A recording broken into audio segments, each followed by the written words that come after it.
사람들은 모든 인생이 다 종교였는데 그런 성직자들과 교회가 타락했다는 걸 알면 실망하겠죠. 네, 너무 충격받았을 그렇죠. 것 같아요. 이렇게 굳게 믿었던 교회의 이런 부패를 비판하는 사람들이 유럽 곳곳에서 나타나게 되는데 특히 교회 개혁을 강력하게 주장했던 곳이 프랑스 남부의 알비 그리고 툴루즈라는 곳이었습니다. 이 알비를 중심으로 프랑스 남부에서 활동하던 이 교회 비판 세력을 알비파라고 부릅니다.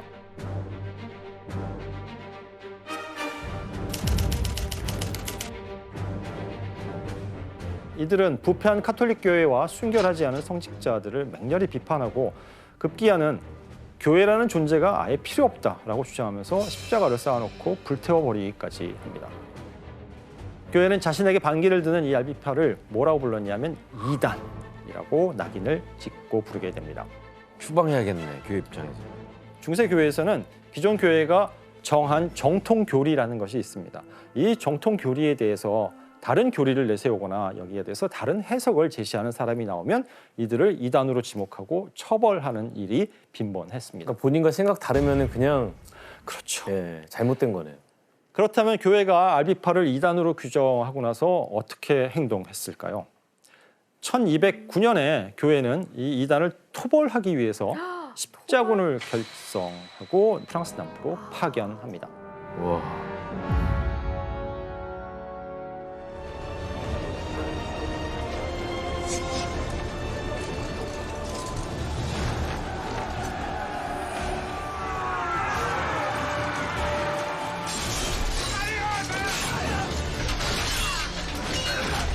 십자군이 알비파의 거점인 프랑스 남부의 베지에라고 하는 도시를 점령할 당시에 현장에 있던 교황 특사가 십자군 병사들을 앞에 두고 이렇게 이야기를 합니다. 모두 죽여라. 신께서는 자신의 자식을 알아보실 것이다. 뭔 말이에요? 뭔 말이에요? 일단 죽고 나면 하느님 앞에서 심판을 받잖아요. 그때 신은 너는 억울하게 죽은이니 너는 천당으로 가고 너는 이단이니 지옥불에서 고통을 당하고. 그냥 덮어놓고 학살을 한 거네요. 하지만 교회는 여기서 멈추지 않습니다. 남프랑스의 알비파를 척결하긴 했지만 프랑스 외에도 독일, 스페인, 이탈리아 등에서도 교회를 비판하는 사람들은 여기저기 퍼져 있었기 때문이죠. 교회는 자신의 권위를 지키기 위해서 그래서 반기를 드는 세력을 제압해야 했고 이를 위해서 유럽 곳곳에 바로 종교 재판소를 세우기 시작합니다.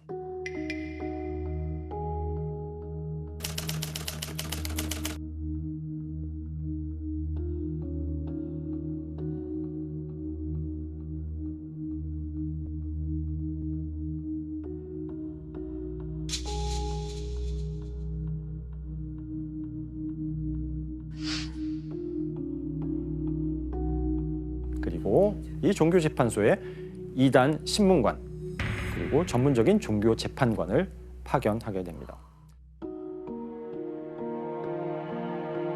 그런데 이렇게 이단을 잡아들이는데 혈안이 되어 있던 이 이단 신문관들이 새로운 주장을 하기 시작합니다. 바로 마녀도 이단으로 포함시키자는 거였습니다. 마녀. 교회에서 내린 이단에 대한 정의가 그 단초가 되었습니다. 사악한 힘에 물들어서 악마를 숭배하는 대역죄라고 규정해버리는 겁니다. 하지만 처음에 교황은 이단 신문가들이 이러한 요청을 거절해버립니다. 당시까지는 마녀는 그렇게 악마를 숭배하는 사람들로 여겨지지는 않았기 때문입니다.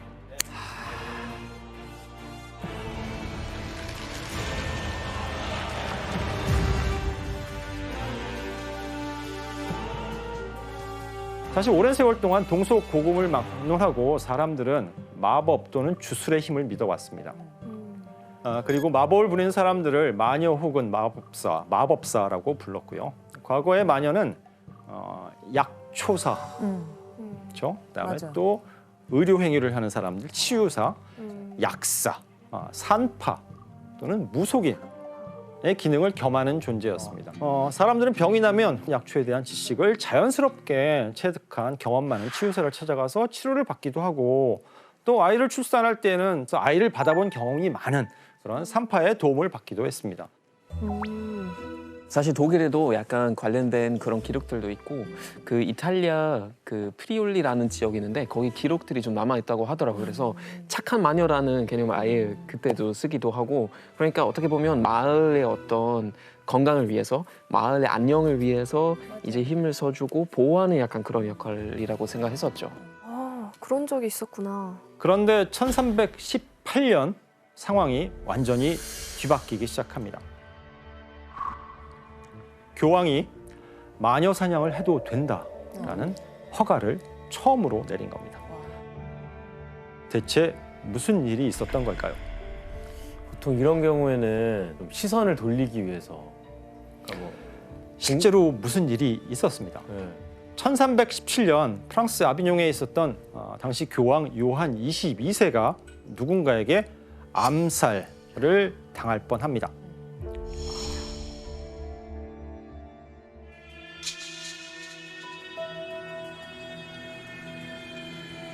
다행히 암살은 미수로 그쳤지만 범인이 밝혀지고 나서 교회는 경악을 하게 됩니다.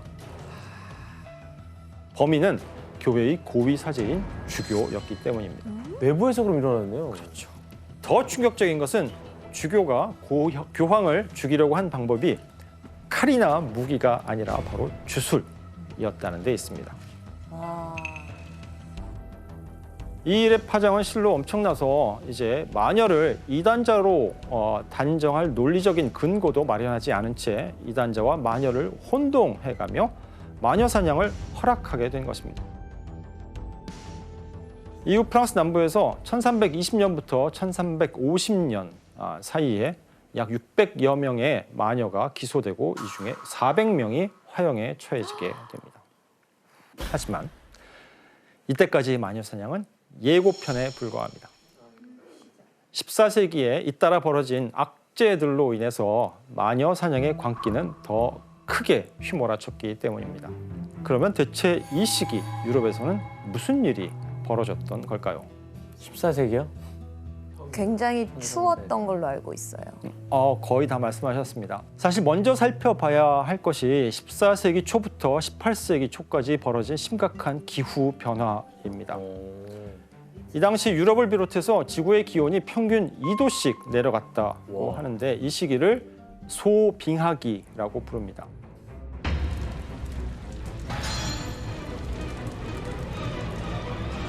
당시 상황이 어땠는지 한번 그림을 볼까요?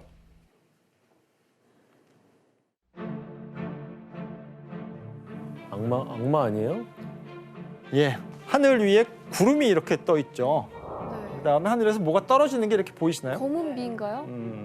이 모습은 이탈리아의 유명한 중세 시인인 단테가 쓴 신곡 그리고 지옥편에서 묘사한 제3지옥의 모습입니다.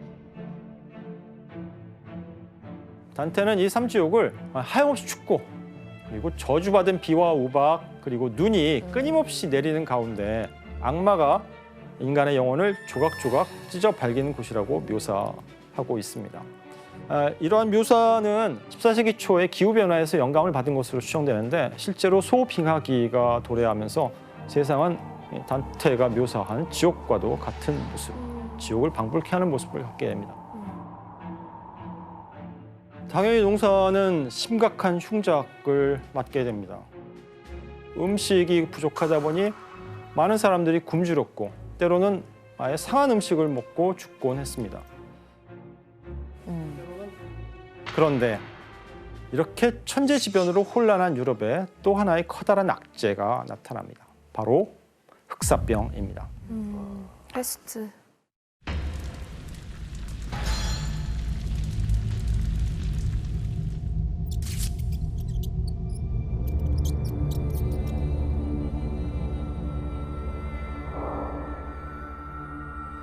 14세기 중엽 전 유럽을 강타했던 흑사병은 유럽 인구의 3분의 1을 죽인 인류 역사상 최악의 팬데믹이었습니다. 파리와 런던에서는 인구가 절반으로 줄어들 정도로 그 피해가 극심했다고 합니다. 가뜩이나 소빙하기로 인해서 대기근이 길어지면서 굶주림으로 사람들은 면역력이 약해졌겠죠. 그러다 보니 전염병의 피해도 더 커진 겁니다. 프랑스와 잉글랜드 사이에 벌어진 이 100년 전쟁이 이어지면서 유럽인의 삶은 더욱 더 피폐해져 갔습니다. 와, 진짜 초토화됐겠다. 인구학자들에 따르면 이 기근, 전염병 그리고 전쟁 셋을 가르쳐서 과잉 인구의 3대 청소부라고 부릅니다. 이제 세상에 그렇다면 무엇이 찾아올 것인가? 종말이 곧 찾아올 것이다. 그림을 하나 보겠습니다. 어떤 그림 같으세요? 그 사람들을 막 죽이고 있네요. 네, 14세기 후반 이탈리아에서 그려진 그림인데 하늘에서 악마가 죽음의 화살을 쏘고 가운데에서는 또 죽음의 약을 뿌리고 있습니다. 전염병. 네. 세상이 이렇게 불행해지는 게 누구 탓이다? 악마 탓이다. 악마의 탓이다라고 생각하게 됩니다. 사람들은 종말이 닥쳐서 악마가 전 세계에 날뛰고 있다고 생각하면서 악마에 대한 두려움에 이제 벌벌 떨게 됩니다. 그 당시에 되게 진짜로 이 모든 거를 악마들이 저질렀다고 생각한 거예요? 그렇게 이해가 잘 믿었죠. 안 되시죠? 네. 종교적인 세계관이 강했기 때문에 많은 사람이 이런 추론을 받아들이게 됩니다. 그리고 굶주림과 죽음에 절망한 사람들은 주변에서 원흉을 찾기 시작했습니다. 악마와 결탁해서 세상을 어지럽힌 죄인들을 찾아 없애야 한다. 그렇게 생각했던 것이죠. 그럼 악마와 결탁한 사람을 과연 누구라고 생각했을까요? 마녀? 마녀. 예, 바로 마녀입니다.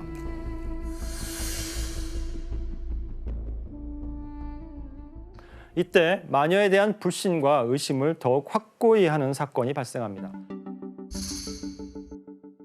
1484년 교황 인노켄티우스 8세가 마녀를 새로운 이단으로 규정하는 교령, 즉 교황의 명령을 발표한 것입니다. 아예 인정해버렸구나.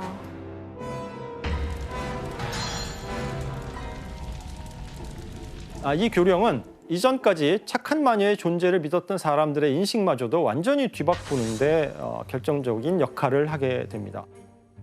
최근 우리들 귀에는 참으로 가슴 아픈 이야기가 들려옵니다. 남녀할 것 없이 자신의 구원을 잊어버리고 가톨릭 신앙으로부터 벗어나 악마에게 자신을 의탁하는 신자들이 많아지고 있다는 것입니다. 사도의 권위에 따라 이 지역의 해당 종교 재판관이 해당 범죄에 대한 교정, 투옥 및 처벌의 진행을 허용할 것을 선언합니다. 저는 교황이 이렇게 공식적으로 마녀의 존재를 인정했다는 걸 지금 처음 알았어요. 네. 사실 이 교령에서는 악마에게 자신을 의탁하고 마술을 쓰는 사람들을 마녀, 마법사라고 아예 정의해 버립니다. 그래서 악마의 하수인을 이단 재판관들이 잡아서 처벌하라고 요구했던 거고요. 왕이나 영주가 종교 재판관들을 도와서 마녀, 마법사를 처벌하는 일에 협력하라고 요청하기까지 했습니다. 결국 이 교령은 마녀 사냥에 대한 교회의 공식적인 허가장이라고 볼 수 있습니다. 이 교황의 명령에 힘입어서 마녀 사냥의 교과서라고 하는 책 한 권이 등장합니다.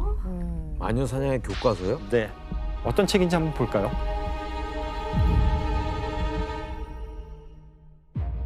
책의 정식 이름은 말레우스 말레피카룸, 라틴어로 사악한 여성에게 가하는 망치라는 뜻입니다. 즉 마녀 잡는 망치라는 의미죠. 저것도 왠지 안 읽으면 죽을 것 같아요. 필독서. 이 책은 제목 그대로 마녀를 악으로 규정하고 심판해야 한다는 내용을 담고 있는데요. 이 마녀의 망치는 총 3부로 구성되어 있습니다. 제1부에서는 악마와 마녀란 어떤 존재인가, 마녀가 어떻게 악마와 계약을 맺고 사악한 힘을 받는지를 설명하고 있습니다. 2부에서는 마녀가 악마의 하수인으로 과연 이 세상에 어떤 범죄를 저지르고 다니는가를 설명하고 있고, 마지막으로 3부에서 이 마녀들을 어떻게 재판하고 어떻게 신문해야 하는지, You have all been found guilty of witchcraft and consorting with the devil. 즉 재판과 처형에 대한 상세한 매뉴얼을 제시하고 있습니다. 그야말로 마녀 사냥의 교과서인 셈입니다. 마녀 사냥의 교과서도 있었어? 이 책을 쓴 사람은 도미니쿠스 수도회 소속의 2명의 종교 재판관입니다. 그 머리 좋다는 사람들 아니에요? 그렇죠. 당시로서는 가장 재판관. 교육을 많이 받은 사람들이죠. 교황 쪽이래. 하인리히 크라머 그리고 야콥 스프랭어라고 하는 두 수도사이자 종교 재판관입니다. 결국 이 책을 통해서 이제 마녀를 단죄할 신학적인 근거가 마련된 거라고 볼 수 있습니다. 아니 그러니까 저 모든 것들을 다 알고 있는 저 쓴 저자가 악마 아니에요? 그렇죠. 그렇게 볼 수 있죠. 마녀는 어떻게 진짜요. 악마랑 무슨 네. 하는 것도 모르는데 그래서 전 유럽에 인쇄소가 생겨났고 인쇄소가 만들어지면서 이제 책을 만드는 것도 훨씬 더 쉬워졌습니다. 그게 마녀의 망치를 위한 인쇄소였던 거예요? 그렇지는 않지만 이 인쇄술이라고 하는 기술을 의 덕을 가장 먼저 본 책이 마녀의 망치라는 책입니다. 맞아 떨어졌네. 네. 그렇죠. 저 당시에 마녀의 망치가 얼마나 인기가 많았던 거예요? 정말 그냥 말 그대로 베스트셀러였는데 이제 뭐 성직자, 그 다음에 뭐 신학자, 법률가 이런 사람들은 그냥 이제 하나의 필독이었죠. 필수적으로 이제 읽고 대중적으로도 이제 결국 인기가 어마어마했었죠. 근데 안 좋은 내용이잖아요 이게. 그렇죠. 그러니까요. 그래서 그 책 때문에 사실 인류 역사상에 사람들이 제일 많이 죽었어요. 이 책 때문에. 최악의 책인데요. 네, 정말로. 아니, 도대체 이 책 안에 마녀를 어떻게 표현하고 있길래 그래요? 사실 당시까지만 해도 마녀가 설마 이런 일을 할 수 있느냐라는 반론이 많았고 악마가 직접 세상에 해악을 끼치면 되지 왜 굳이 마녀라는 하수인을 두느냐라는 의문을 제기하는 사람들도 있었습니다. 그런데 이 책의 저자들은 악마는 물리적인 존재가 아니라 영적인 존재다. 그래서 직접적으로 세상에 자신의 힘을 행사할 수는 없으니 뭐가 필요하다? 매개체가 필요하다는 겁니다. 너무 그리고 잘한다. 메신저 같이. 그 매개체가 바로 마녀라는 겁니다. 어떤 모습인 것 같으세요? 주변에 막 해골들이 있잖아요. 뼈 조각들. 그렇죠. 오른쪽에 보면 사람 손이 보이고 뼈 조각 보이고. 그리고 그 특유의 무서운 표정이 있어. 음산한 표정. 자, 마녀의 망치에서는 마녀가 갓난아기를 죽여서 그 시신을 재료로 하늘을 나는 연고를 만든다라고 주장하고 있습니다. 우리가 흔히 애니메이션에 보면 마녀가 뭔가 부글부글 끓는 냄비 앞에서 이상한 재료들을 막 넣고 이렇게 휘휘 젓는 그런 모습들 보신 기억이 있으실 거예요. 그렇죠. 저 항상 그리고 지금 우리가 흔히 많이 하면 떠오르는 빗자루 타고 날아다니는 능력도 바로 이때부터 굳어지고 확산되었다라고 이해하시면 되겠습니다. 오, 진짜 그러네. 해리포터도. 빗자루 타고 퀴디치 경기를 하던 해리포터한테 조상님이 있다면 바로 이분들이 그 조상님에 해당합니다. 놀랍게도 근데 당시에는 빗자루만 타고 날아다니는 건 아니었어요. 온갖 탈 것들이 다 등장하는데 건초를 긁어 모으는 쇠스랑 있죠? 그리고 난로의 장작을 뒤집는 부젓가락. 그런 걸 타고 다녔다고요? 여기에 염소, 당나귀 그리고 고양이까지도 타고 다닌다고. 아니, 그거 타고 날아다닌다고 생각을 본 사람이 했습니다. 한 명도 없으면서 그렇게 믿었던 거예요? 이해가 잘 안 되시죠? 네. 하지만 과학적이고 이성적인 사고가 부족했던 시대입니다. 우리하고는 전혀 다른 세상이고요. 종교적인 세계관이 강했기 때문에 많은 사람이 이런 추론을 받아들이게 됩니다. 자, 이 마녀들은 이제 모두가 잠든 깊은 밤에 집회를 열고 그 모임에 참석하게 됩니다. 이 마녀들의 집회를 사바스라고 부릅니다. 사바스.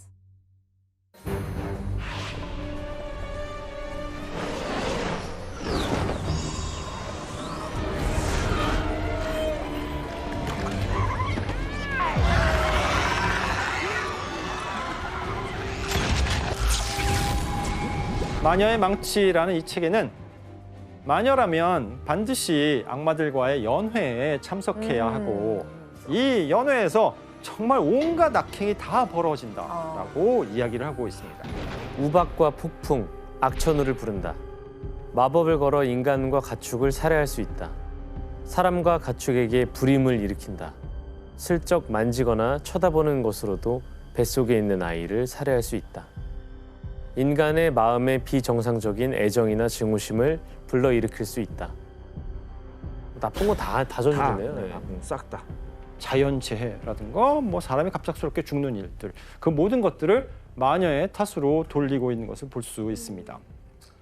그러니 이 마녀의 망치에 따르면 마녀는 그 존재만으로도 끔찍한 살인자이자 악마의 하수인이라는 범죄자가 되는 셈입니다. 그러니까 이게 좀 계속 들을수록 좀 황당한 이야기가 많은데 이런 이야기가 나오려면 뭐 근거가 있어야 될 거 아니에요. 뭘 보고 한 거예요? 이 책의 저자들은 오랜 세월 이단을 추적하면서 자신들이 보고 들은 것, 즉 교회의 교리에서 벗어나 민간 신앙이라고 생각될 수 있는 것들을 모조리 마녀의 행위라고 규정해 버린 겁니다. 여기에 이제 유럽 전역에 퍼져 있던 마녀에 대한 온갖 구전, 설화까지 집대성하면서 이제 이 책을 쓸 수 있었던 것이죠. 그리고 이 책에는 당시 교황 인노켄티우스 8세의 교령, 그다음에 당대 최고 대학 중에 하나인 쾰른 대학교의 신학부 교수들의 승인서, 교수님들의 서명이요? 그렇죠. 그리고 신성 로마 제국 황제의 서명까지 붙여져 있었습니다. 그러니 이 책의 권위가 어느 정도였을지 상상할 수 있는 부분인데요. 그러니까 이제 공인된 책이라는 그렇죠. 거 아니에요? 사실 교회는 이 마녀의 망치라는 책이 출간되고 나서 약 2년 뒤에 이 책에 오류가 있다라고 선언을 해요. 하지만 이 재미난 책이 세상에 퍼지는 것을 막기에는 역부족이었습니다.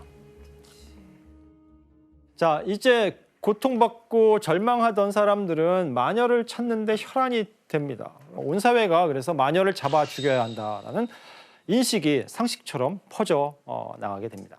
바로 이런 상황 속에서 유럽 전역은 이제 마녀 사냥의 광기에 사로잡힙니다.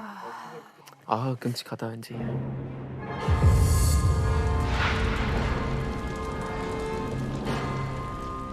아니 뭐 경찰이 잡아요? 아니면 뭐 누가 마녀를 잡는 거예요? 네, 초기에는 종교 재판소에 소속된 종교 재판관들이 마녀를 잡아들이기 시작했습니다. 교황이 직접 임명한 종교 재판관들은 원래 이단을 잡아들였잖아요. 그런데 이 이단에 마녀까지 포함되게 된 것입니다. 그럼 이 사람들 권력이 엄청 세졌겠다. 자, 그런데 과연 종교 재판소만 마녀를 재판했을까요? 교회가 마녀를 범죄자라고 낙인을 찍었잖아요. 네. 그러자 이제 대영주나 국왕이 관장하는 세속의 재판소에서도 그 영향을 받아서 마녀를 재판하기 시작합니다.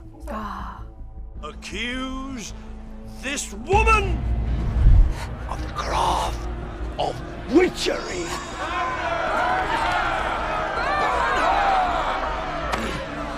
Behold the eyes of the demon. 교수님 그러면 네. 재판을 하려면 고발이 먼저 있어야 되잖아요. 네. 뭐 어떤 식으로 고발이 이루어졌던 거예요? 제대로 된 법 체계가 갖춰진 것은 전혀 아니었습니다. 각 지역에서 재판관들은 자기가 갖고 있는 상식과 지식의 수준에서 그리고 자기의 기준에서 자의적으로 마녀를 잡고 처벌을 하게 됩니다. 진짜 어이없는 이유로 마녀로 몰린 사람도 있었을 것 같아요. 그 가족끼리 그 재산 그것 때문에 또 많이 싸우고 그냥 반항하기 위해서 우리 엄마가 마녀다라는 그런 소문을 퍼뜨리는 애기도 있었고 뭐 정말 다양했던 것 같아요. 굉장히. 그 당시에는 잠을 너무 깊게 자는 이유로도 고발된 사람들이 있었어요. 예. 왜냐하면은 잠을 깊게 자면 악마를 만난다는 그런 의심이 있어가지고. 그럼 잠을 깊게 자는 거를 고발할 정도면 죄죠. 거의 뭐 부부네요. 그래서 가족끼리 정말 거의 가족끼리 거의 고발을 하네. 네.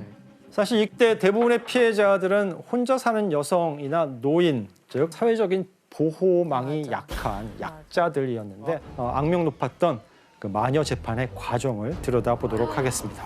재현되나요? 무서운데요.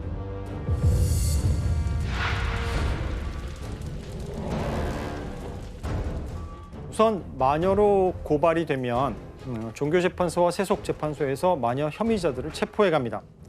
이때 순순히 끌려갔을까요? 아니면 저항했을까요? 당연히 저항해야죠. 감정인데. 경우에 따라서는 특수한 수단, 특수한 도구를 사용해서 이들을 통제했는데 그게 뭘지 그림을 보도록 하겠습니다.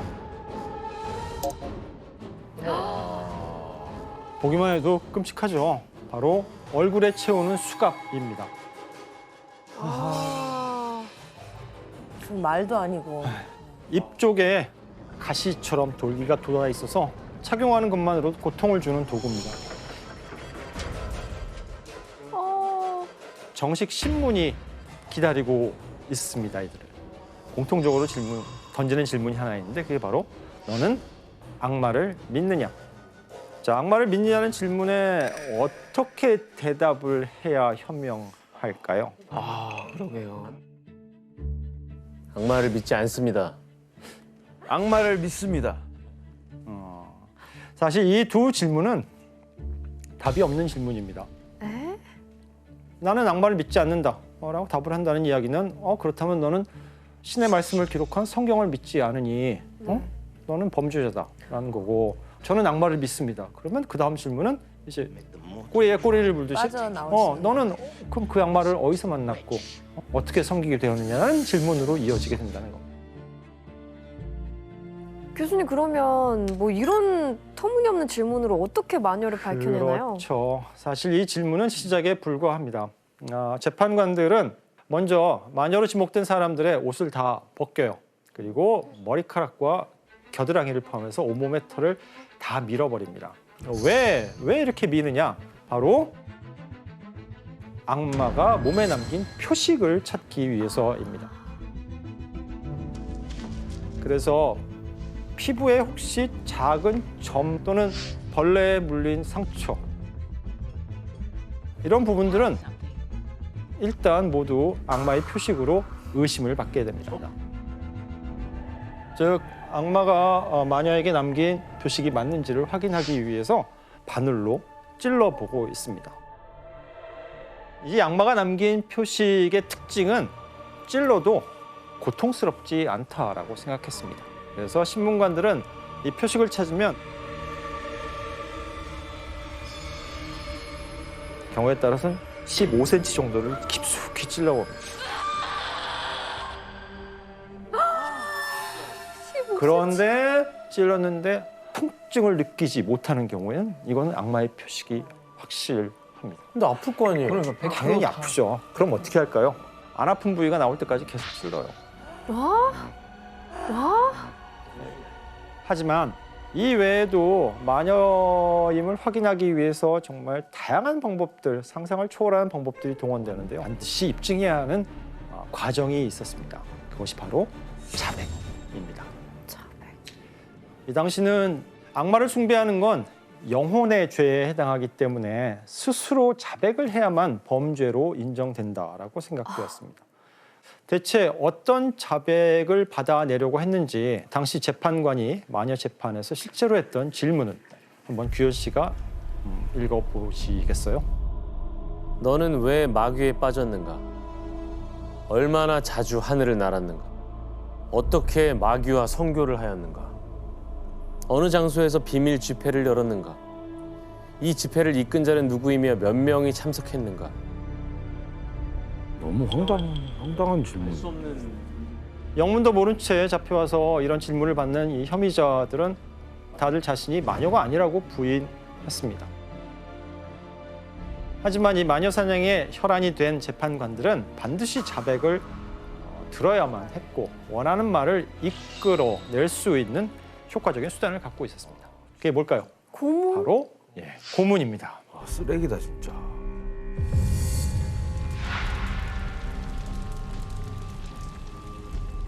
이렇게 마녀로 고발을 당한 사람들이 자백을 받기까지 어떤 고문을 받았는지 끔찍하지만 그림을 잠시 보도록 하겠습니다. 알고 싶지가 않다.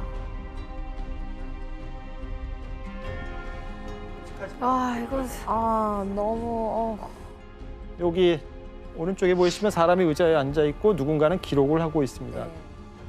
즉 재판관이 앉아 있고 그 앞에서 서기가 고문을 받고 있는 사람들이 남긴 진술 내용들을 기록하고 있는 장면입니다. 가운데 뒤에 지금 누워 있는 또 혐의자가 보이시죠? 사람이 물고문 같아요. 저 입에다가 뭔가를 들이붓고 있습니다. 물을 강제로 마시게 하는 물고문입니다. 그리고 천장에 매달려 있는 사람 보이시죠? 이 고문법은 스라빠도라고 하는 고문입니다. 위에 도르래가 있으면 사람을 이렇게 끌어올려요. 그럼 사람이 대롱대롱 매달리겠죠. 아파요, 안 아파요? 아파요. 더 아프게 하기 위해서 다리에 무거운 돌이나 추를 달기도 했습니다. 이제 밧줄을 풀어요. 땅바닥에 완전히 떨어지기 전에 밧줄을 잡아챕니다. 네, 어깨가 빠지죠. 뼈가 부러지거나 어깨가 빠지게 됩니다. 엄청난 고통은 물론이고 이 스트라퍼드를 여러 번 반복하게 되면 사실상 거의 불구가 돼요. 마녀로 고발당한 사람들은 이렇게 끊임없이 잡혀 들어왔고 수많은 사람들이 뒤엉켜서 그야말로 잔혹한 고문이 자행되는 신문실의 이 처참한 광경이 만들어지게 됩니다. 지옥이 있다면 아마 이런 데가 지옥처럼 여겨졌을 거예요. 정말 끔찍한 것 중에 하나가 이렇게 물을 억지로 먹이면서 천이랑 부드러운 천이랑 같이 이렇게 삼키게 하고 한꺼번에 확 이렇게 땡기는 그런 고문도 있었어요. 끔찍해. 그래서 고문은 뭐 상상 초월했죠. 저도 들었던 것 중에 하나가 예를 들면 가시 박힌 의자 있잖아요. 거기 앉게 함께 하는 거. 한 다음에 아래서 이제 불을 지피는 그런 경우 있었고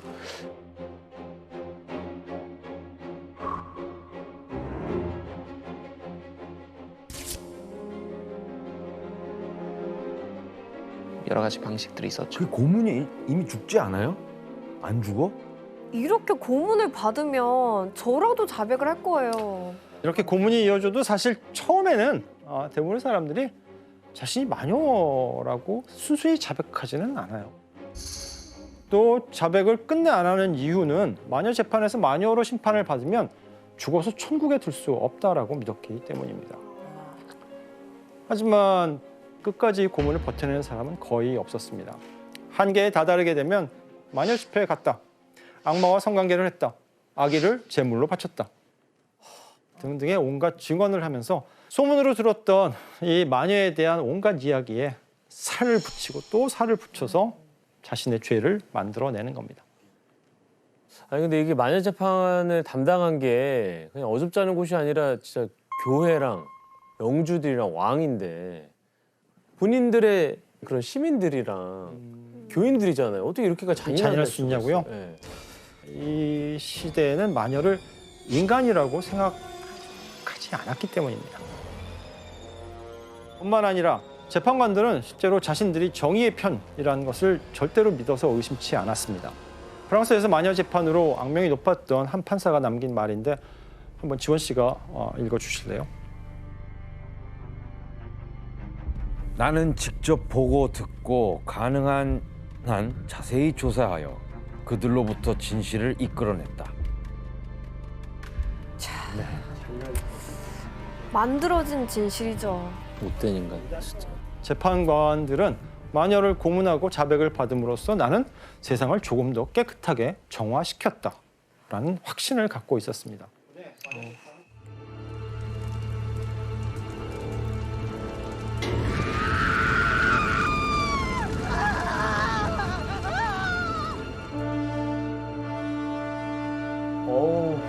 네.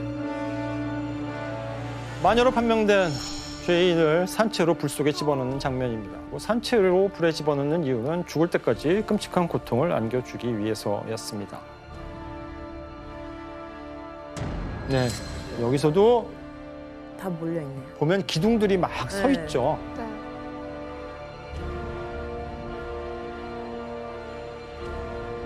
바로 지역의 영주와 관리들이었습니다. 대체 이들은 왜 마녀 사냥을 지지한 걸까요?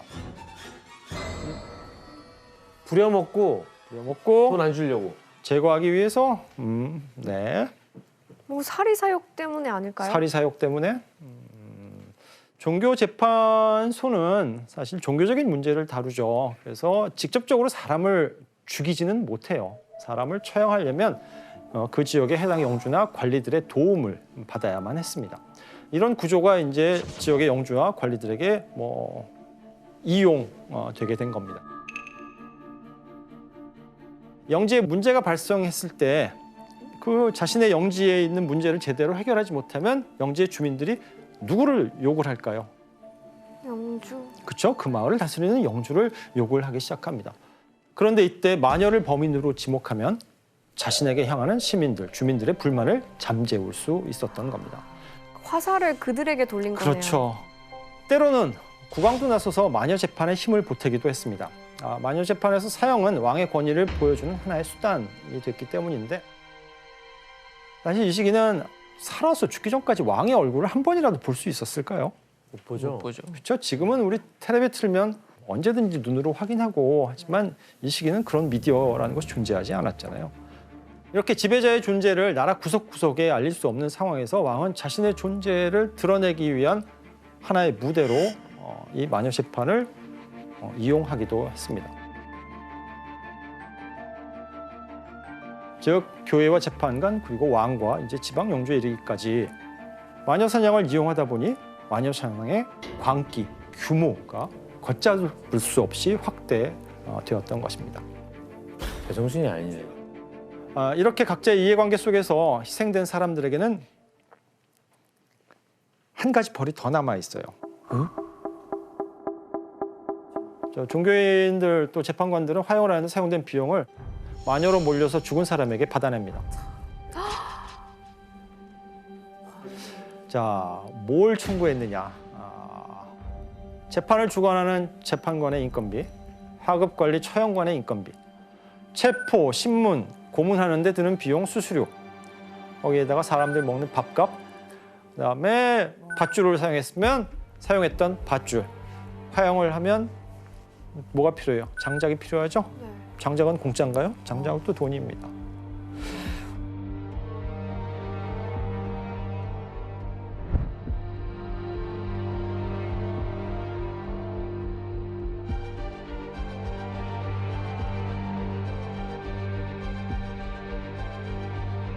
심지어는 처형이 끝나고 나서 관계자들이 여는 뒤풀이 연회 비용까지 다 뺏. 와. 모든 경비를 이렇게 마녀로 지목된 본인이 지불을 해야 했는데 돈이 많은 경우, 돈이 남은 경우는 어떻게 했을까요? 이 남은 재산은 먹는 거죠. 그렇죠. 나눠야죠. 재판을 주관한 성직자나 재판관이 나눠 가졌고 경우에 따라서는 마녀를 밀고 한 사람에게 그 재산의 일부가 넘어가기도 했습니다. 근데 미쳤네. 그렇게 경영학적으로 접근하면 거의 비즈니스인데요? 그렇죠. 네, 마녀 사냥은 어느덧 벌이가 쏠쏠한 비즈니스가 되어버립니다. Oh my God.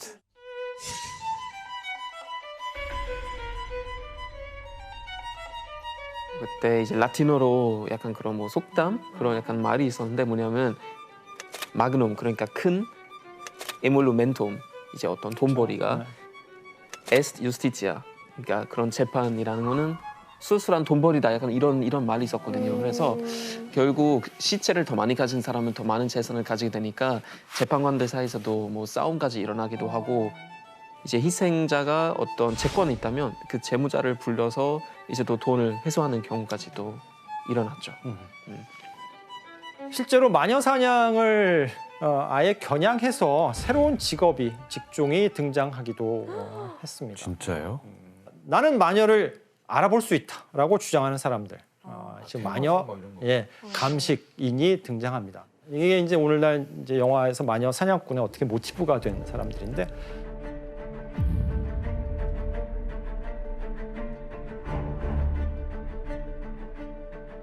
이 마녀 감식인들은 이 마을 저나 마을 돌아다니면서 많게나 그거는 수십 명씩 또는 수백 명씩 무더기로 고소 고발을 하기로 했어요. 그게 뭐 자격증이 있는 것도 아니잖아요. 그렇죠. 그냥 사기꾼인 거죠. 17세기 프랑스 베아른 지방에서는 ዣ앙ዣ크 바케라는 마녀 감식인이 또 유명했는데 마녀 사냥으로 큰 돈을 벌었어요. 한 30개 마을을 돌아다니면서 무려 6천 명에 달하는 사람들을 마녀로 고발을 합니다. 그리고 마녀를 잡을 때마다 많은 돈을 받습니다. 그만큼 마녀 사냥이 당연시되고 있었고 광기로 치달았기 때문입니다. 그런데 이 마녀 사냥의 광기가 극적으로 분출된 곳이 한 군데 있습니다. 유럽 최대의 마녀 사냥 지역 중에 한 곳으로 꼽힐 만큼 엄청난 광풍이 몰아쳤던 곳입니다. 과연 어딘지 한번 떠나 보도록 할까요? 네. 어디지? 트리어 지역에서 1580년대부터 약 10년간 수백 건에 달하는 마녀 재판이 벌어지게 됩니다.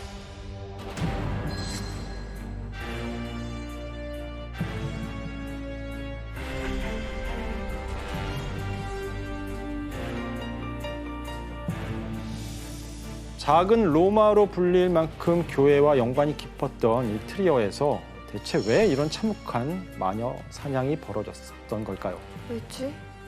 당시 이곳에서 대규모의 마녀 사냥을 벌인 건 전 유럽을 휩쓸었던 당시의 거대한 사건과 깊이 연관되어 있습니다. 대한 사건. 바로 종교 개혁입니다.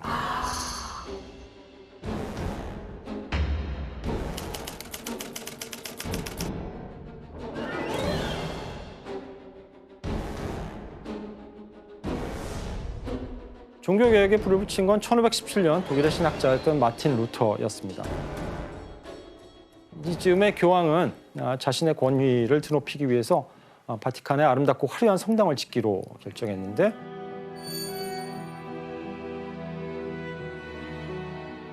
이를 위해서 막대한 건축비가 들었거든요. 그래서 이 건축비를 마련하기 위해서 신자들에게 특정한 문서 하나를 팔기 시작합니다. 아, 면죄부. 근데 면죄부라고 사람들이 많이 알고 있는데 아닌가요? 정확하게는 죄를 면해주는 거는 아니고 죄로 인해서 받게 되는 벌을 사해주는 면벌부라고 번역하는 것이 맞습니다.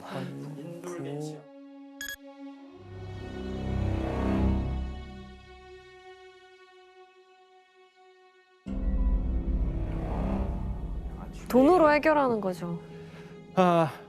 면벌부를 그래서 사람들에게 팔게 돼요. 과장 광고를 해가면서 팔기 시작합니다. 사실 이걸 보고 마틴 루터가 교회와 교황을 크게 비판을 합니다.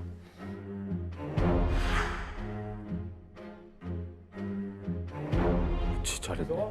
교회와 교황을 비판하면서 면벌부가 아니더라도 모든 사람이 스스로 성경을 읽을 수 있고 그리고 구원을 받을 수 있다라는 주장을 파격적인 주장을 펼치게 돼요. 믿음으로 구원받을 그렇죠. 수 믿음으로 있다. 구원받을 수 있다. 사실 당시 이러한 주장은 정말로 폭탄과 같은 발언이었습니다. 왜냐하면 거의 1000년 동안 서유럽이라고 하는 세계는 기독교에 의해서 장악되어 있는 세계였거든요. 그런데 이제 그 기독교 교회라고 하는 한 세계가 찢어지게 되는 겁니다. 루터와 칼뱅 이후에.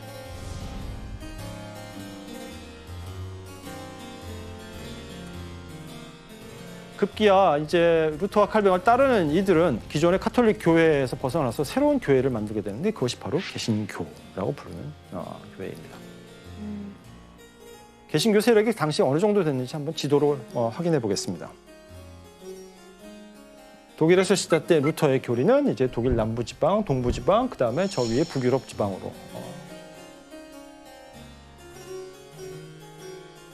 칼뱅파의 교리 저쪽 스코틀랜드 지방, 프랑스 남부, 그다음에 네덜란드 지방으로 확산이 되어 갑니다.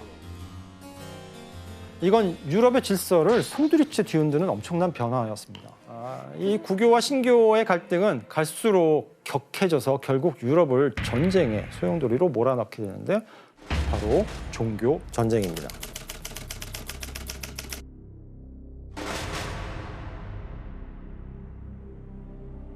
(1517년) 종교개혁 이후 유럽 곳곳에서는 두 종교 간의 전쟁이 거의 100년을 넘게 이어지게 됩니다.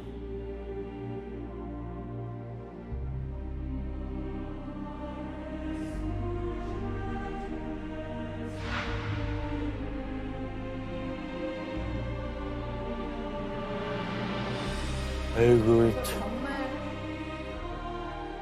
교수님, 그러면 이 개신교와 가톨릭 사이의 네. 종교 전쟁이 마녀 사냥과 또 영향이 있나요? 아이러니하게도 유럽에서 마녀를 가장 맹렬하게 박해한 시기는 바로 이 구교와 신교, 가톨릭교파와 개신교파 사이의 전쟁이 벌어졌던 때였습니다. 와. 대체 왜 그랬을까요? 우선 가톨릭의 경우는 개신교라고 하는 것이 등장하면서부터 자신이 다스리고 지배하던 영역을 잃었잖아요. 일부가 뛰쳐서 독립해서 나간 거죠. 네. 더 독립해서 나가면 안 되겠죠. 저 큰일 나죠. 남아있는 땅을 지켜야 하고 더 나아가서 빼앗긴 땅을 되찾아와야 됩니다. 그렇죠. 자, 내부를 단속하기 위해서 우리 한국말에 집안 단속 똑바로 하라는 이야기 있죠.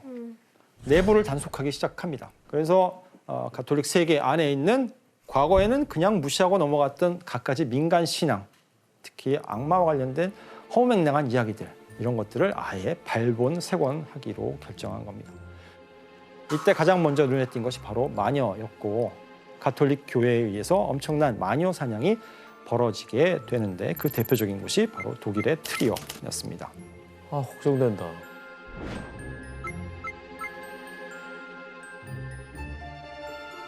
특히 트리어는 신성 로마 제국 내에서 가톨릭의 3대 중심지로 종교적으로 대단히 중요한 곳이었습니다. 이런 배경 속에서 당시 이곳에서 마녀 사냥을 주도했던 인물을 살펴봐야 되는데 어떤 인물인지 초상화를 보겠습니다. 요한 폰 쉐넨베르크라는 주교인자 성직자입니다. 쉐넨베르크 대주교는 자신의 땅에서 죄를 말끔히 지우는 것을 신성한 사명으로 여겼습니다. 그래서 여기에 져야 되는 죄인들을 모조리 다 없애고자 했습니다. 아휴, 아하. 이런 대주교의 의지는 막강한 영향력을 발휘했는데, 왜냐하면 트리어는 교황이 임명한 대주교가 그 지역의 영주의 역할까지 함께 맡아서 다스리던 곳이었기 때문입니다.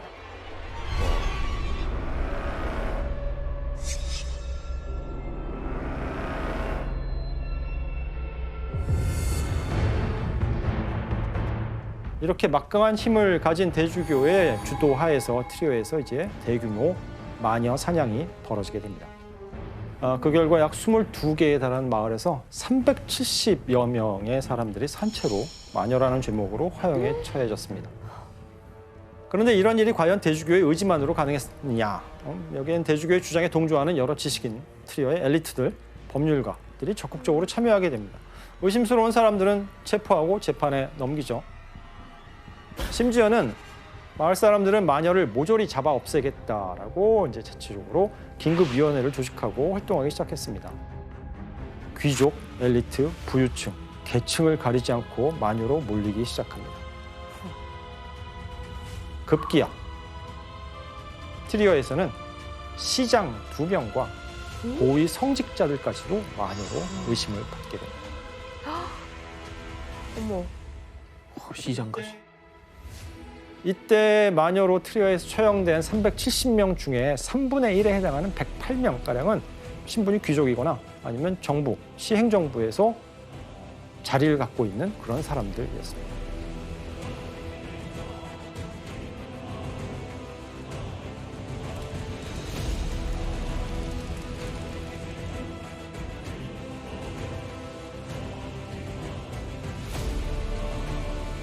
매우 기묘하고 믿을 수 없는 광경이 연출됩니다. 사실 지금까지 얘기한 마녀들은 대부분 고발을 당해서 재판정에 끌려왔잖아요. 네. 그렇죠? 근데 루댕에서는 스스로 자신이 악마에 쓰였다고 자백하는 여성이 나타난 것입니다. 당시 상황을 묘사한 그림을 보도록 하겠습니다. 왼쪽에 성직자가 서 있고요. 그리고 침대에 누가 누워 있나요? 여인. 어떤 여인인 것 같으세요? 수녀. 예, 바로 이 수녀의 정체는 이 루댕이라고 하는 시에 있던 우르술라 수녀회에 소속된 수녀였습니다. 는 기괴한 모습으로 팔다리를 비틀고 알 수 없는 이상한 말. 이상한 말들을 내뱉고, 그런데 더 놀라운 것은 이런 증상을 보인 수녀가 한 명이 아니라 같은 수녀원에 있는 17명의 수녀가 이 비슷한 발작 증세를 보였다는 겁니다. 뭐야? 이 소식이 알려지자 놀란 성직자와 신학자들이 이곳 루덩시를 찾아와서 진단하기 시작합니다. 어떤 결과가 나왔을까요? 마녀다. 마녀죠. 마녀다. 자, 마녀이지만 좀 특별한 마녀입니다. 뭔가 악마가 이렇게 악마에게 들어왔다. 씌운 네. 악마에게 씌운 마녀라는 진단을 내리게 됩니다. 특히 원장 수녀의 몸에는 무려 6마리 이상의 악마가 몸에 깃들어 있다라는 충격적인 진단이 내려집니다. 이 원장 수녀의 몸에 어떤 악마가 들어 있었는지 그림을 볼까요? 자, 원장 수녀입니다. 쟈 데상주라고 하는 원장 수녀인데 신학자들이 내린 진단은 이렇습니다. 원장 수녀의 이마 한가운데 레비아탄이, 오른쪽 옆구리 두 번째 갈비뼈에 발람, 오른쪽 옆구리 마지막 갈비뼈에 암만과 이사카로니, 그리고 위장 속에 아스모데우스와 베모스라고 하는 악마가 깃들었다. 정말 인간의 상상력은 무슨 소리야 대단하네요. 이게? 뭐야 이게 진짜라고? 제정신이 아니네. 자, 이 악마들이 가장 신성하다는 곳으로 생각되는 수녀원에 있는 수녀들의 몸에 깃들었다는 이 사건은 보통 일이 아니었습니다. 당장 그래서 수녀들에게 곧장 악마를 쫓는 구마 의식, 엑소시즘이라고 하죠. 이 구마 의식이 행해집니다. 이렇게 구마 의식을 할 때마다 꼭 나오는 질문이 있습니다. 아마 검은 사제들에서도 같은 질문이 나왔는데, 넌 누구냐? 그쵸, 넌 누구냐? 이름을 밝혀야만 불러낼 수가 있기 때문입니다. 넌 누구냐 해보세요. 넌 누구냐? 하다가 성직자라고 답을 합니다. 그리고 계속 질문을 반복해요. 넌 누구냐? 어떤 성직자냐라고 하죠.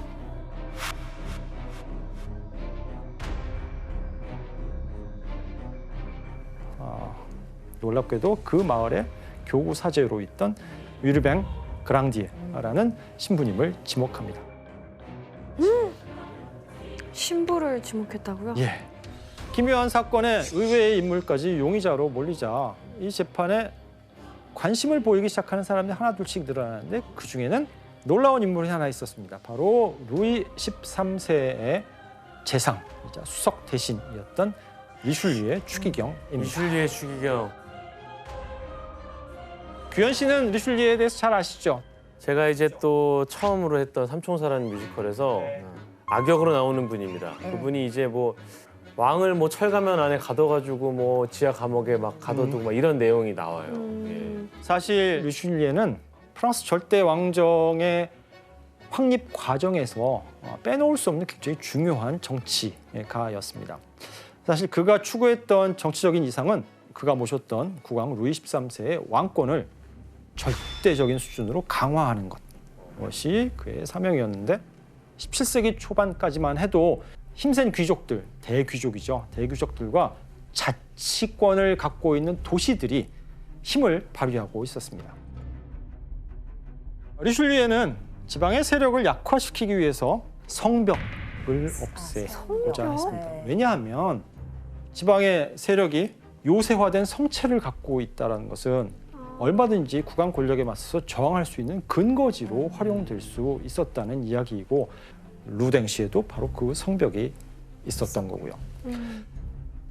그런데 이때 반기를 든 인물이 바로 수녀들에게 악마를 들러붙게 했다라는 의심을 받았던 바로 그랑디의 신부였습니다.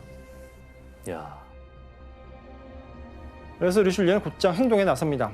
특별위원회를 설치하고 그리고 루당의 마녀 재판에 적극적으로 개입하기로 합니다.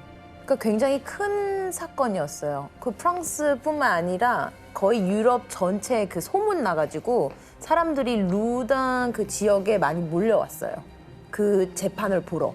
재판은 모든 대중이 보는 앞에서 공개적으로 벌어집니다. 그리고 그에게 끔찍한 고문을 가하죠. 아, 뭐야. 뭐야? 네, 대표적인 고문 방법 중에 하나가 여기 그림에 나옵니다. 어떤 상황인 것 같으세요? 발이 없어졌네. 저기 막 피가 흘러나오고 있네. 거의 다리의 정강이 뼈를 으깨는 고문이라고 생각하시면 됩니다. 얼마나 고통이 심했을지는 뭐 굳이 상상할 필요는 없겠죠. 그런데 아무리 고문을 가해도 그랑디의 신부는 줄기차게 자신의 무죄를 주장합니다. 자백을 하지 않아요. 그러다 보니 그랑디의 신부에 대한 최종 판결이 내려질 수가 없고 계속 지연될 수밖에 없었습니다.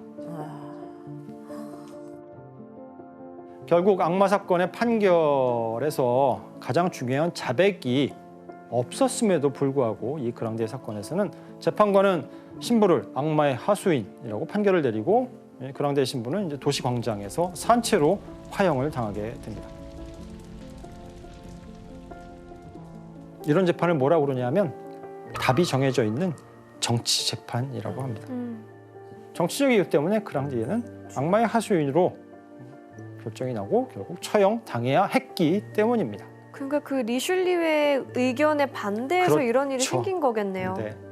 그리고 이 사건은 마녀 사냥에 대한 새로운 국면을 열게 됩니다. 사람들이 악마가 들린 수녀들의 모습을 보고 저거 진짜다. 아니 저거 연기 같은데? 라고 두 편으로 갈리게 돼요. 그리고 서로 논쟁을 벌이게 됩니다. 그랑데의 신부가 세력 다툼에 희생당했다라는 의심도 싹이 트고요. 어느새 여론은 걷잡을 수 없이 들끓었고 마녀와 마술 그리고 악마라는 프레임이 거짓이 아니냐라는 인식이 서서히 확산되기 시작합니다. 이제 와서 그리고 이 17세기는 프랑스에서는 어떤 시대냐면 이제 근대 철학의 아버지라고 부르는 데카르트가 등장했던 시기고 그런 데카르트가 주장한 합리론이 서서히 확산되어 가던 시기였습니다. 오호. 그리고 수학, 과학, 의학들이 발달하고 있었고요. 다시 말해서 세상을 더 이상 중세 시대의 그런 눈으로 보는 것이 아니라 다른 방식으로 세상을 보는 사람들이 조금씩 늘어가던 중이었습니다. 드디어 게다가 100년 넘게 유럽을 휩쓸었던 이 카톨릭과 개신교 사이의 전쟁도 어느 정도 일단락되면서 유럽을 휩쓴 거대한 갈등, 종교적인 광기도 차츰 사그라들기 시작했습니다. 다행이네. 그리고 이 틈을 타서 프랑스에서는 왕권 강화를 추구하던 강력한 왕이 루이 13세의 뒤를 이어서 등장하는데 그리고 이 인물의 마녀 사냥의 종지부를 찍게 됩니다.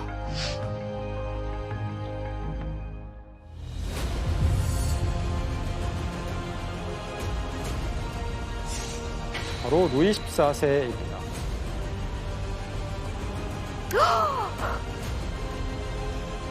당시 루이 14세가 절대적인 권력, 절대 군주로서의 자신의 위상을 완성하기 위해서 자신의 명령하에서 프랑스의 모든 지역이 똑같은 방식으로 다스려지기를 원했습니다.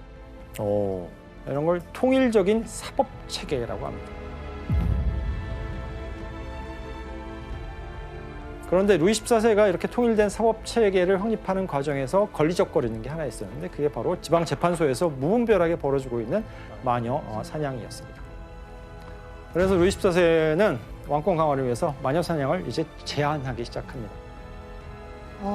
실제로 1669년 프랑스 노르망디에서 마녀 감시인이 일련의 사람들을 마녀다라고 고발을 해요. 그때 24명의 사람들이 마녀로 이제 판결을 받고 지역 재판소에서 이제 사형 선고를 받는데 이 소식을 들은 루이 14세는 뭔 소리를 하냐? 사형 취소. 그리고 지방 재판관들이 이들 재산 몰수했다며 다시 돌려줘라고 명령을 하게 됩니다. 그러니까 그동안 막 무분별하게 중구난방으로 이루어지던 마녀 재판이 이제 거의 제동을 줄어들겠네요. 걸기 시작하는 겁니다. 그렇게 루이 14세가 즉위한 지 약 40년이 지난 후인 1682년 태양왕은 이제 왕령으로 마녀 재판을 공식적으로 금지시킵니다. 첫째, 주술의 실제를 부정하고 마술과 마법, 마녀 재판을 폐지한다. 둘째, 주술 행위에 대한 처벌은 체형에 그친다. 셋째, 마녀들의 행위는 악마와의 계약이 아닌 단순한 미신이다.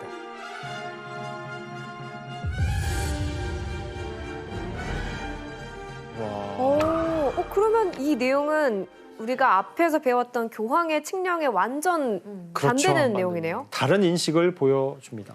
이전과 달리 마녀 사냥을 뭐 악마의 사주나 이렇게 본 게 아니라 그냥 미신으로 지금 취급하고 있습니다. 마녀는 악마의 사주를 받은 악의 세력이 아니라 뭐냐하면 사기꾼이거나 환상에 시달리는 심약한 사람들이거나 이런 거 루이 14세 할 때 좀 얘기해 주시죠. 이런 좋은 일을 한 왕인데. 그때 얘기하면 재미가 없잖아요. 이거는. 그렇긴 한데. 그리고 이제 프랑스를 시작으로 해서 유럽의 다른 나라들도 비슷한 과정을 밟게 됩니다.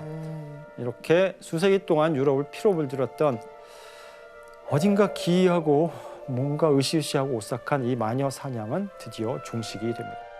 잔다르크는 이곳에 가서 두 가지 검사를 받아요. 첫 번째 검사가 바로 처녀성 검사였습니다. 궁정 부인들이 잔다르크를 처녀인지 아닌지를 확인했대요.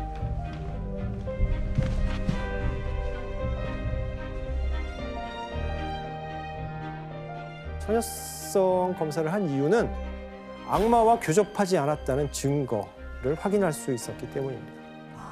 처녀가 아니라면 악마와 교접했을 가능성이 있다라는 것이고, 처녀라면 악마와 접한 적이 없다라는 증거로 읽혀졌습니다. 두 번째로는 이제 고위 사제들과 법학자들의 청문이 있었습니다. What exactly was this vision wearing? I don't remember. 그런데 아무리 대화를 해도 잔다르크에게서는 사악하다거나 거짓된 모습을 찾아볼 수 없었다고 합니다. Anything by which we can verify your 따라서 왕세자 샤를 7세가 잔다르크의 도움을 받아도 될 것 같다는 결론을 내리게 됩니다. 아마 워낙 절체절명의 상황이다 보니 설마 잔다르크가 신의 계시를 받지 않았다 하더라도 프랑스 왕에게 손해될 일이 뭐가 있겠느냐, 손해볼 일은 없다라고 판단했던 것 같습니다. 잃을 게 없다는 건. 그렇지요. 마침내 왕세자 샤를 7세는 잔다르크를 받아들이고 그녀를 가장 당시 치열하고 중요한 전장이었던 오를레앙 전투에 투입시키기로 결정합니다. 훈련도 안 받았을 것 그러니까 같은데. 가서 뭘 할 수 있는 게 없잖아요.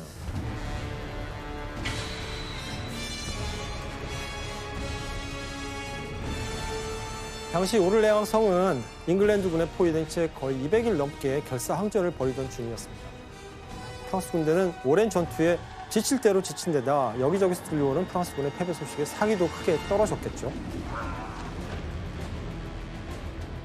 그런데 여기서 잔다르크가 투입된 지 불과 일주일도 안 돼서 놀라운 일이 벌어집니다.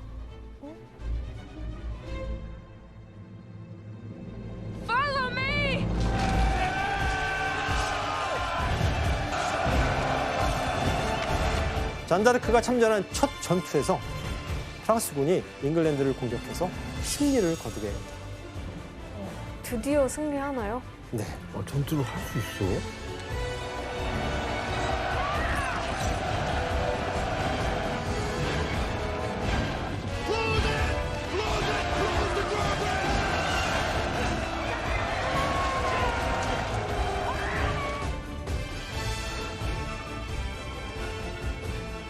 물론 나중에 그려진 상당히 미화된 그림이긴 하지만 어쨌든 잔다르크는 갑옷을 입고 치열한 전투 한가운데서 깃발을 흔들며 프랑스군에게 전진 또는 공격이라는 구호를 외치고 있는 것 같습니다.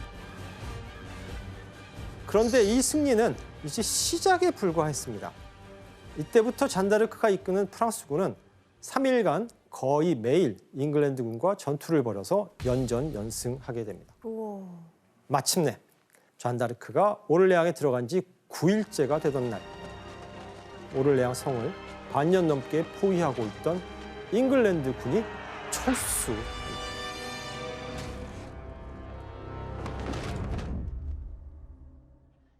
어떻게 그거 근데 됐죠, 그 갑자기? 잔다르크의 역할이 진짜 이렇게 칼을 들고 싸우고 지휘하고 이런 건가요? 아니면 전략가였나? 물론 잉글랜드가 이렇게 200일 넘게 오를레앙을 포위하고 있다가 포위를 푼 게 반드시 잔다르크 때문이다 라고는 생각하기 쉽지 않아요. 추측해 보건대 가장 큰 문제가 아마 보급이었을 것 같습니다.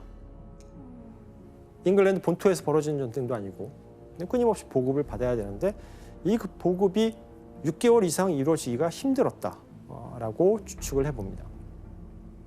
자, 어쨌든 오를레앙에서의 승리는 프랑스의 엄청난 희망의 불씨를 지핍니다. 프랑스인들은 이제 잔다르크가 정말로 진짜 신의 계시를 받은 존재다라고 믿기 시작합니다.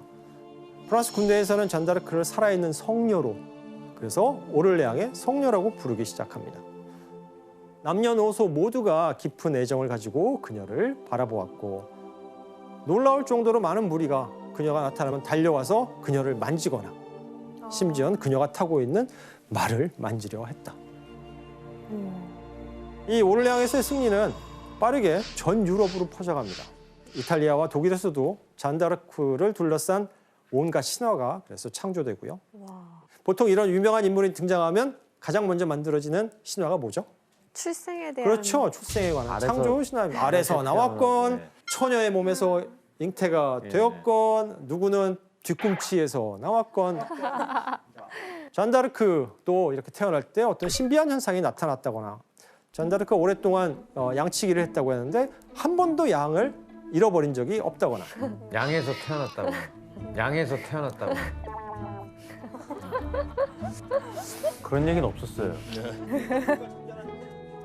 자, 세상 사람들은 이렇게 잔다르크를 신기해하고 프랑스에서는 이제 기적의 소녀라고 여겼지만 그럼 잉글랜드의 입장에서는 잔다르크가 어떻게 보였을까요? 갑자기 웬 시골 출신의 소녀가 나타나서 프랑스 군을 이끌더니 잉글랜드 군을 무찔렀다. 그래서 잉글랜드의 공작은 헨리 5세에게 이렇게 보고합니다.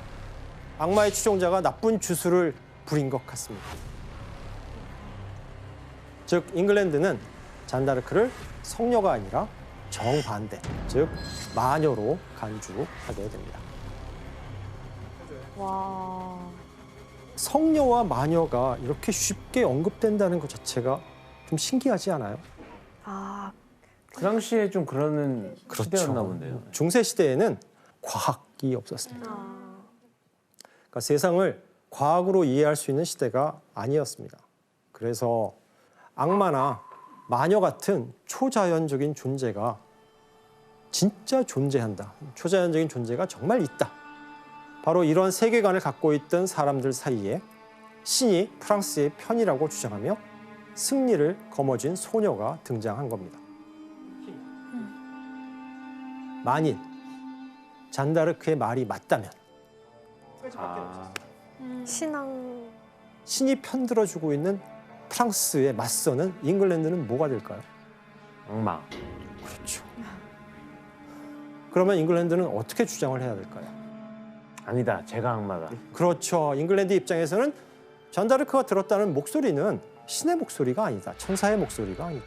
그것은 악마의 목소리다. 자기가 지어낸 환상이거나 아니면 사탄의 목소리라고 주장해야 됐던 것입니다. 그 잉글랜드 셰익스피어 있잖아요. 그 헨리 6세라는 역사 소설에서 썼어요. 정답에 대해서. 그래서 저주를 내리는 치명적인 마녀라고 기록돼 있어요. 그래서 그거 공식적인 입장이라고 생각할 수 있죠. 아까 방금 얘기했듯이 신의 존재를 절대적으로 믿는 중세 세계관에서 신이 성녀를 보내 프랑스를 지킨다는 이야기는 오늘날 우리가 느끼는 것보다는 훨씬 더 강력한 힘을 발휘했던 것 같습니다. 실제로 그녀가 프랑스 군대의 사령관을 맡은 것도 아니고 지휘권을 갖고 있지도 않았습니다. 아마 현대 역사가들은 군의 사기를 가장 크게 높였다. 그 때문에 이제 승리를 할 수 있었다라고 그냥 추측할 뿐입니다. 또 칼이나 무기를 써서 직접 적들의 목을 베고 다니는 것도 아니었고요. 대신 잔다르크는 전투에 꼭 깃발을 들고 나갔고 이 깃발을 흔들면서 전투 선봉에서 병사들의 사기를 북돋았을 것입니다. 그리고 이런 잔다르크가 전투에 참전해서 이제 승리의 여신으로 인정받게 된 것이죠. 와. 자, 오를레앙 전투 이후에도 승리를 이끌면서 잉글랜드에 빼앗겼던 여러 도시들을 탈환하는데 잔다르크가 성공합니다. 그리고 그녀의 다음 목적지는 과연 어디였을까요? 파리? 파리? 아닙니다. 바로 오를레앙에서 약 300km 떨어진 곳에 위치한 도시 랭스라는 곳이었습니다. 저기를 목표로 삼은 이유는 뭐예요? 네, 랭스는 프랑스 왕국에서 국왕이 전통적으로 대관식을 치르는 곳입니다. 즉 랭스에는 유서 깊은 대성당이 있는데 이곳에서 대관식을 해야만 백성들에게 프랑스 왕의 정통성과 이 왕이 신의 선택을 받은 존재라는 것을 인정받을 수 있었습니다. 그게 관례였구나. 그래서 거의 프랑스의 모든 왕들, 한 명을 제외하고 거의 모든 왕이 랭스 대성당에서 대관식을 치릅니다. 때문에 잔다르크는 왕세자 샤를 7세가 진정한 왕이 되기 위해서는 이 랭스에서 대관식을 치러야 한다라고 주장을 합니다. 하지만 이 가는 길이 문제였습니다. 지도를 볼까요? 이제 샤를 7세를 모시고 잔다르크는 저 북쪽 랭스라고 하는 곳으로 가야 합니다. 그런데 지도에 보시면 아시겠지만 이 랭스는 누가 차지하고 있는 땅이었습니까? 부르고뉴파. 그렇죠. 부르고뉴파가 장악하고 있는 곳이었습니다. 즉 랭스까지 적진 한가운데를 뚫고 가야만 했습니다. 마침내 1429년 6월에 잔다르크는 샤를 7세와 함께 군대를 꾸려서 랭스로 향합니다. 그런데 잉글랜드에 넘어갔던 그리고 부르고뉴에 넘어갔던 여러 도시가 제대로 싸우지도 않고 왕세자 샤를 편으로 돌아섭니다. 트로아라는 곳도 지도에 보이는 이 트로아 성도 그 중에 하나였는데 트로아 성 앞에서 잔다르크는 트로아의 시민들에게 편지를 씁니다.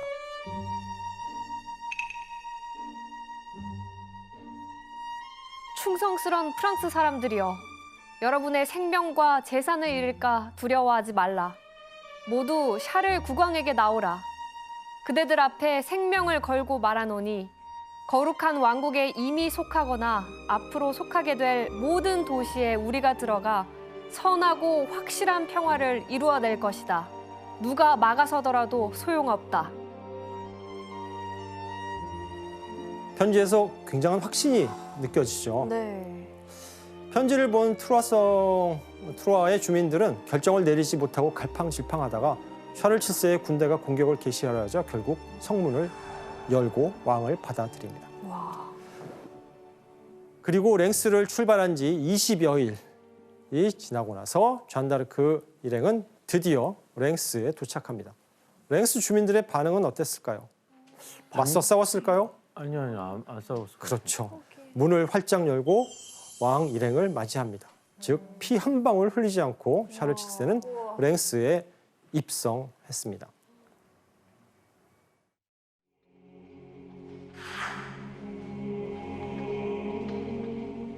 대관식 내내 잔다르크는 이렇게 깃발을 들고 샤를 7세의 곁을 지켰습니다. 성녀로서 왕의 정당성을 인정받을 때 증인이자 수호자 역할을 자처한 것입니다.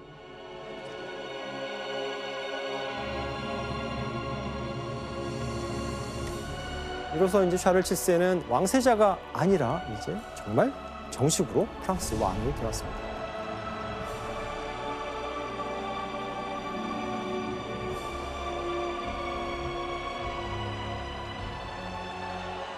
그래서 이제 한때 왕위 회승권을 잃고 위기에 몰렸던 왕세자가 어떻게 됐어요? 잔다르크 덕분에 신의 인정을 받는 왕으로 세워지게 된 것입니다. 이때 왕을 인도한 잔다르크의 명성도 절정에 달합니다. 적진 한가운데를 뚫고 왕의 대관식을 치른 것이 또 하나의 기적으로 여겨졌던 것이죠. 자, 프랑스 전역에서 잔다르크를 성녀로 숭배합니다. 그럼 완전 상징적인 존재가 됐네. 그런데 다시 정치 무대로 돌아와 볼까요? 프랑스에는 2명의 왕이 세워졌습니다. 그 간단하게. 헨리 6세, 깐난하게 헨리 6세. 그리고 이제 샤를 대관식을 7세. 거친 샤르르 7세입니다. 잔다르크가 지지하는 샤르르 7세, 잉글랜드가 내세우는 헨리 6세. 이 2명의 왕을 두고 프랑스가 둘로 쪼개진 상태는 계속 유지됩니다. 그럼 여기서 또 잔다르크가 활약을 하나요? 그렇죠.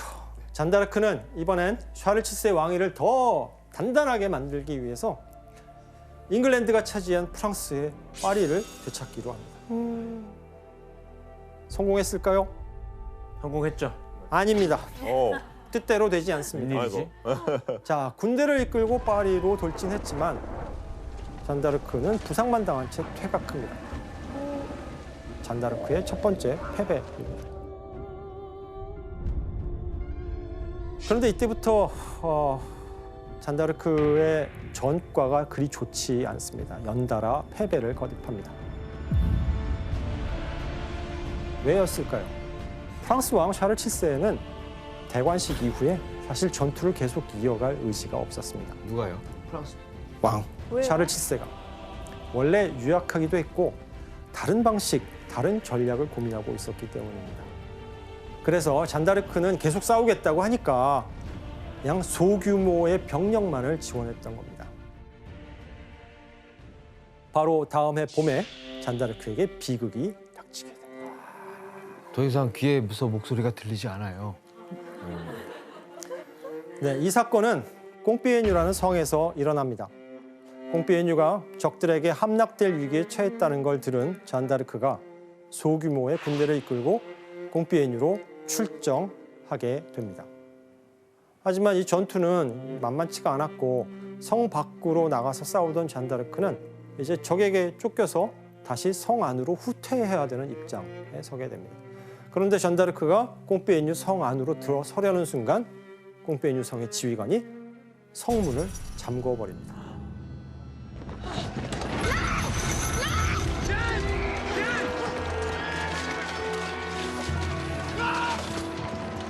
결국 잔다르크는 적들에게 포로로 잡히게 됩니다.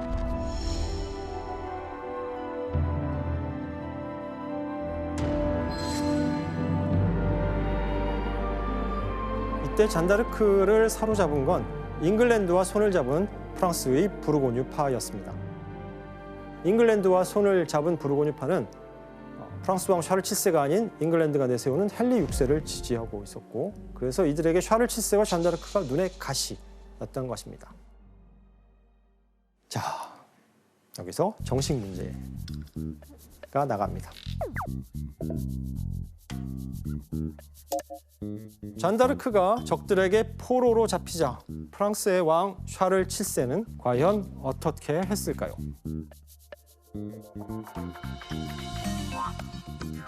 정답. 네, 규현 씨. 사실 샤를 7세는 굉장히 유약하단 말이에요. 그리고 그냥 이제 왕도 됐고 이 정도면 됐다. 손절. 손절. 오, 정답.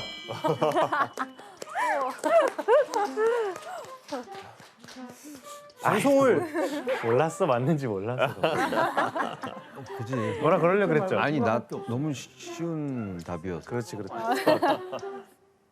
샤를 7세는 아무것도 하지 않습니다.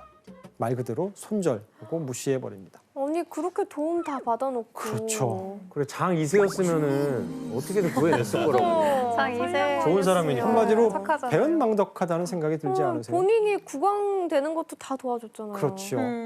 프랑스의 영웅이었던 잔다르크가 몇 달 동안 포로로 사로잡혀 있었는데 샤를 7세는 배은망덕하게도 아무런 석방 노력도 하지 않습니다. 왜 그런 이유인 건가요? 첫 번째는 정치적인 입장입니다. 정치란 게 좀 그렇잖아요. 당시 샤를 7세는 잉글랜드와 동맹하고 있던 부르고뉴파와 다시 화해하기 위해서, 즉 부르고뉴파를 끌어들이기 위해서 협상을 진행 중이었습니다. 하지만 잔다르크의 입장에서는 침략자인 잉글랜드나 그들과 손을 잡은 부르고뉴나 다 똑같은 적이었습니다. 그러다 보니 잔다르크의 이러한 강경한 태도가 샤를 7세에게는 눈에 거슬렸던 겁니다. 즉 잔다르크가 너무 성가신 존재가 되어버렸습니다. 그러니 잔다르크에게 더 이상 의존하지 않고 자신의 정치적인 계산대로 움직이려 했던 것이다 라는 추측입니다. 또 다른 추측은 질투죠. 질투에서 이제 시작은 질투겠죠. 질투일 것 같아, 질투. 샤를 7세는 이제 왕세자 때부터 정통성을 의심받던 왕이었잖아요. 그런데 잔다르크가 갑자기 등장해서 전국적인 인기를 끌고 추앙을 받는, 성녀로 추앙받는 상황. 아마 자기보다 더 인기가 많은, 더 많은 사람의 숭배를 받는 존재가 그리 달가워 보이지는 않았을 것이다 라고 추측을 해봅니다. 프랑스 왕 샤를 7세는 잔다르크를 위해서 아무것도 하지 않고 이제 잔다르크를 구해줄 사람은 어디에도 없습니다. 아이고. 자, 이렇게 잔다르크가 포로로 잡혔다는 소식을 들은 잉글랜드는 어떻게 움직였을까요? 당연히 잉글랜드 왕은 자신들에게 적극적으로 협력하던 즉 부르고뉴파에게 우리가 몸값을 지불하니 잔다르크를 넘겨라 라고 제안하게 됩니다. 결국 1430년 11월 잔다르크는 잉글랜드 군에게 팔리게 됩니다. 어떡해. 그 적국의 소나기에 이제 떨어진 거네요. 네, 이때 거래되었던 이 몸값의 금액이 1만 리브르, 지금으로 치면 한 50억을 넘는 돈입니다. 엄청난 돈을 줬죠? 이 돈을 주고 잉글랜드는 부르곤유파로부터 잔다르크의 신병을 사게 됩니다. 잉글랜드는 어떻게 했을까요, 잔다르크? 악마잖아요, 본인들한테. 그러니까 사기를 저하시켜야죠. 프랑스 사기를. 니네가 믿고 있던 이 신격이라는 이 신처럼 믿고 있는 이 사람은 봐라. 아무것도 아니다. 아무것도 아니다. 신이라면 여기서 이러고 있겠니? 뭐 이런 것처럼 네. 사기를 확 떨어뜨리겠지.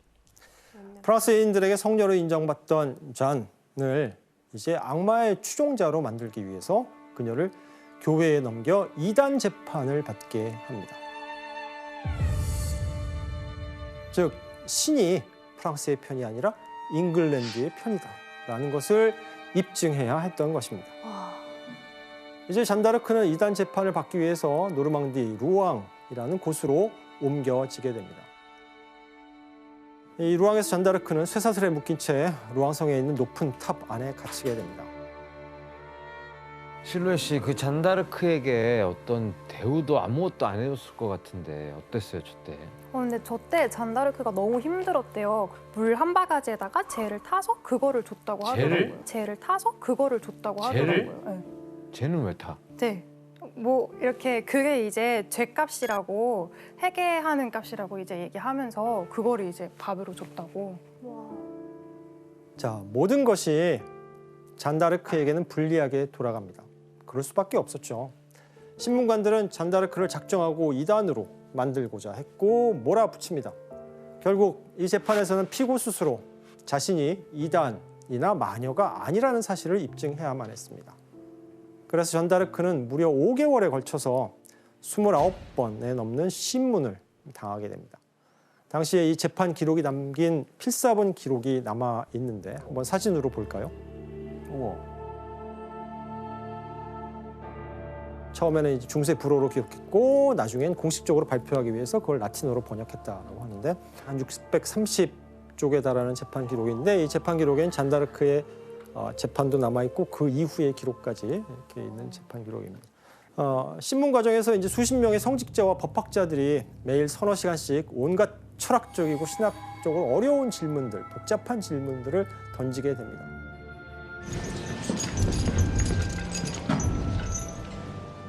문맹에 교육도 제대로 받은 적이 없는 19살 소녀가 당대에서 가장 똑똑하다고 공부를 많이 했다는 사람들과 맞서야 했던 것입니다.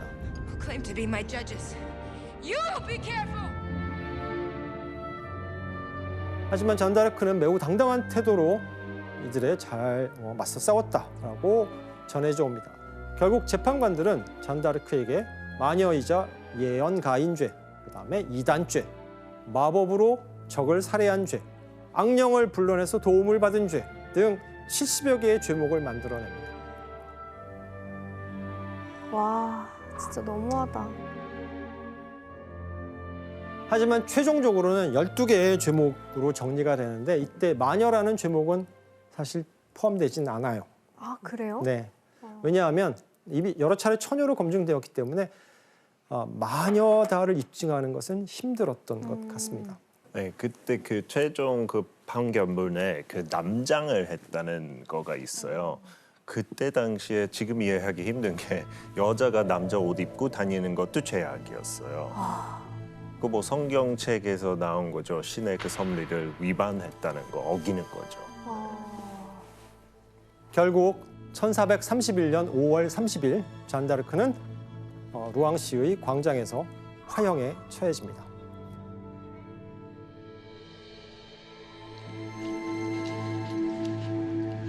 아침 일찍 광장에는 화형대가 높이 세워집니다. 왜? 많은 사람이 봐야 하니까. 그리고 잔다르크는 화형대에 묶이고 판결문이 낭독됩니다. Finally, and that you are a child of superstition, a wanderer from the faith, an invoker of demons, an idolater, and a heretic. 화형대 불을 붙이게 됩니다.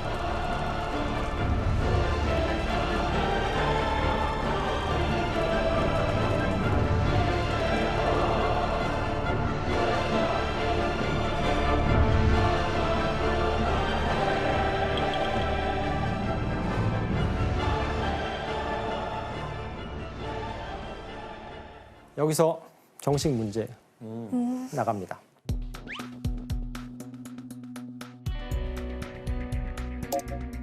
잔다르크는 일반적인 화형과 달리 무려 3번이나 집요하게 불에 태워지게 됩니다. 이유는 무엇일까요?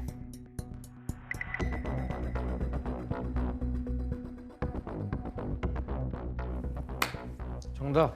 네, 규현 씨, 누가 지원 씨? 하세요. 나 맞힐 것 같아요. 진짜로요? 네.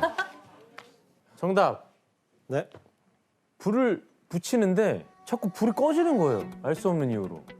오답입니다. 정답. 피터.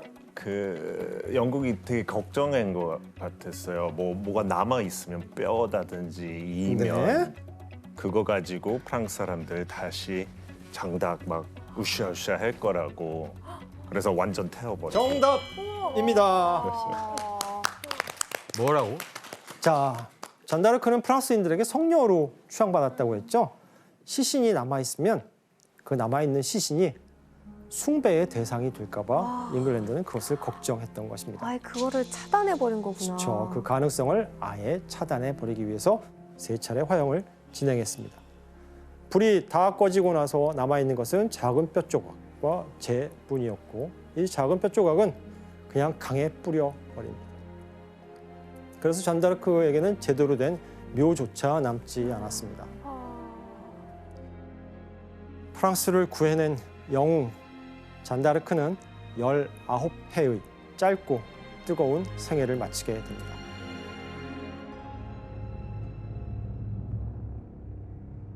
자, 잔다르크가 이 짧은 생애를 마치고 사망한 뒤에 다시 이제 100년 전쟁으로 돌아오겠습니다. 어떻게 되었을까요? 전쟁은 프랑스에 매우 유리하게 전개됩니다. 1453년 가스티용이라는 곳에서 전투가 벌어지는데 이 전투에서 프랑스가 승리하면서 잉글랜드와 프랑스 사이에 벌어진 116년간의 기나긴 전쟁이 드디어 마침표를 찍게 됩니다. 전쟁의 발단이 되었던 프랑스의 보르도 아키텐 지방을 비롯해서 잉글랜드가 차지해왔던 영토는 모두 깔레를 제외하고 프랑스로 돌아갔습니다. 전쟁이 끝난 후에 샤를 7세는 약 3년이 지나고 나서 잔다르크를 복권시켜줍니다. 잔다르크에 대한 루앙에서 벌어졌던 그 재판이 무효라고 선언하게 됩니다. 뒤늦게야. 뒤늦게. 왜 뒷북을 쳤을까요? 본인이 그만큼 자애로운 왕이다라는 걸 알리기 위해서. 비슷합니다. 그런데 더 정확한 이유는 잔다르크가 교회 법정에서 재판을 받고 이단으로 화형되었잖아요. 그러면 자신은 뭐가 됩니까? 그러네. 그 이단에 의해서 왕위에 오른 존재가 되어버립니다. 그걸 가만히 내버려두면 안 되겠죠. 그래서 샤를 7세는 잔다르크가 죽은 뒤에도 정치적으로 이용을 하게 됩니다. 허무하다. 그런데 잔다르크를 이용한 건 샤를 7세만이 아니었습니다. 잔다르크는 죽은 후에도 여러 시대를 거쳐오면서 이러저러한 나라들 그리고 다양한 집단들의 아이콘이 되었습니다. 1차 세계대전이 일어났을 때 전쟁 중이던 프랑스에서는 갑자기 잔다르크에 대한 전 국민적인 숭배 열기가 고조됩니다.